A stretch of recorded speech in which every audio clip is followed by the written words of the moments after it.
সুপ্রিয় দর্শক, আসসালামু আলাইকুম। এআরপি বার্তা চ্যানেলের পক্ষ থেকে আপনাদেরকে স্বাগতম। দেশ এবং দেশের বাইরে থেকে যারা এই মুহূর্তে এই ভিডিওটি দেখছেন, সকলকে আন্তরিক ধন্যবাদ ও শুভেচ্ছা। সুপ্রিয় দর্শক, শুরুতেই জানিয়ে দেব এই মুহূর্তে সর্বশেষ সংবাদ। ইসরায়েল যদি ইরানের কোনো অবকাঠামোতে আঘাত হানে তাহলে আরও শক্তিশালী পাল্টা আঘাত হানা হবে বলে হুঁশিয়ারি করেছেন ইরান।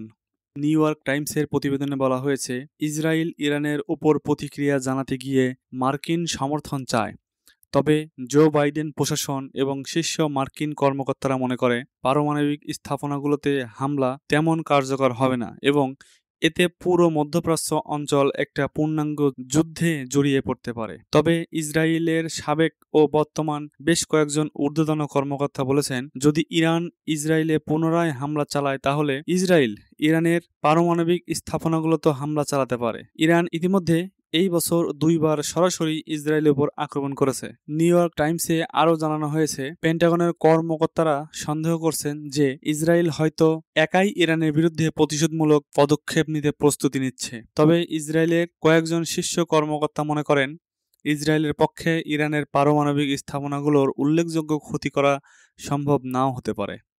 এর আগে মার্কিন প্রেসিডেন্ট জো বাইডেন ইরানের হামলার পর ইসরায়েলকে সতর্ক করে বলেন, ইরানের বিরুদ্ধে ইসরায়েলের প্রতিক্রিয়া যেন সামঞ্জস্যপূর্ণ হয়। একইভাবে মার্কিন প্রতিরক্ষামন্ত্রী লয়েড অস্টিনও ইসরায়েলের প্রতিরক্ষামন্ত্রী ইয়োভ গ্যালান্তকে জানান, এমন কোনো পদক্ষেপ এড়িয়ে চলা উচিত যা মধ্যপ্রাচ্য উত্তেজনা বাড়িয়ে দিতে পারে। প্রতিবেদনে আরও উল্লেখ করা হয়েছে যে দুই দেশের মধ্যে উত্তেজনা বাড়লে ইরানের নাতাঞ্জ পারমাণবিক সমৃদ্ধকরণ প্ল্যান্ট ইসরায়েলের একটা সম্ভাব্য লক্ষ্য হতে পারে। ইসরায়েল ইতিমধ্যেই এই প্ল্যান্টের সেন্ট্রিফিউজগুলো বিকল করার পরিকল্পনা প্রস্তুতি রেখেছে।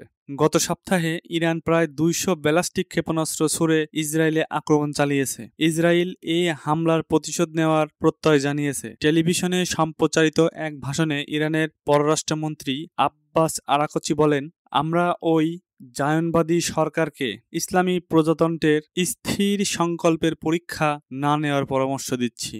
তিনি বলেন, জায়নবাদী ইসরায়েল দেশটির ভিতরের কোন ধরনের লক্ষ্যবস্তুগুলো আমাদের আওতার মধ্যে আছে শত্রুরা তা জানে। পাল্টা হামলার প্রস্তুতি নিতে থাকা ইসরায়েল ইরানের তেল অবকাঠামোগুলোতে আঘাত হানতে পারে বলে ধারণা করা হচ্ছে। এই নিয়ে উদ্বেগের মধ্যে রোববার ইরানের তেলমন্ত্রী দেশটির প্রধান রপ্তানি টার্মিনাল খার্ক দ্বীপ পরিদর্শনে যান। সেখানে তিনি ইরানের নৌবাহিনীর এক কমান্ডারের সঙ্গে কথা বলেন বলে জানিয়েছে বার্তা সংস্থা রয়টার্স। নিউ ইয়র্ক টাইমস মার্কিন কর্মকর্তাদের উদ্ধৃতি করে জানিয়েছে, ইসরায়েল ইরানের পারমাণবিক স্থাপনাগুলোতে নয় বরং ইসলামিক প্রজাতন্ত্রটির রেভলিউশনারি গার্ড করে সামরিক ঘাঁটি ও গোয়েন্দা স্থাপনাগুলোতে হামলা চালাতে পারে। কয়েক বছর ধরে চলা ছায়াযুদ্ধ ও গুপ্ত হত্যার পর ইসরায়েলে কয়েক মাসের মধ্যে ইরানের পরপর 2 বার বড় ধরনের ক্ষেপণাস্ত্র হামলার পর পরিস্থিতি বিস্ফোরক হয়ে আছে। পুরো মধ্যপ্রাচ্য একটি বড় ধরনের আঞ্চলিক যুদ্ধের প্রান্তে দাঁড়িয়ে আছে। ইসরায়েল ইরানের তেল অবকাঠামোতে আঘাত হানলে আন্তর্জাতিক বাজারে তেলের দাম বেড়ে গিয়ে তা বিশ্বজুড়ে অস্থিরতা সৃষ্টি করতে পারে। যুক্তরাষ্ট্রের প্রেসিডেন্ট জো বাইডেন ও অন্যান্য শীর্ষ কর্মকর্তাদের ধারণা, ইরানের পারমাণবিক স্থাপনাগুলোতে ইসরায়েলের হামলা ব্যর্থ হতে পারে আর আক্রমণ নিষ্ফল হওয়া সত্ত্বেও তা পুরো অঞ্চল জুড়ে পূর্ণমাত্রা যুদ্ধের উস্কানির কারণ হতে পারে। সুপ্রিয় দর্শক, আমাদের এই চ্যানেলটি এআরপি বার্তা সর্বশেষ ঘটে যাওয়া সকল আপডেট নিউজ সম্প্রচার করে থাকে। সর্বশেষ আপডেট নিউজ সবার আগে পেতে আমাদের চ্যানেলটি সাবস্ক্রাইব করে আমাদের সাথেই থাকুন। সুপ্রিয় দর্শক, এই ভিডিওটি ভালো লাগলে অবশ্যই লাইক করুন এবং কমেন্ট বক্সে আপনাদের মূল্যবান মন্তব্য কমেন্ট করে যাবেন।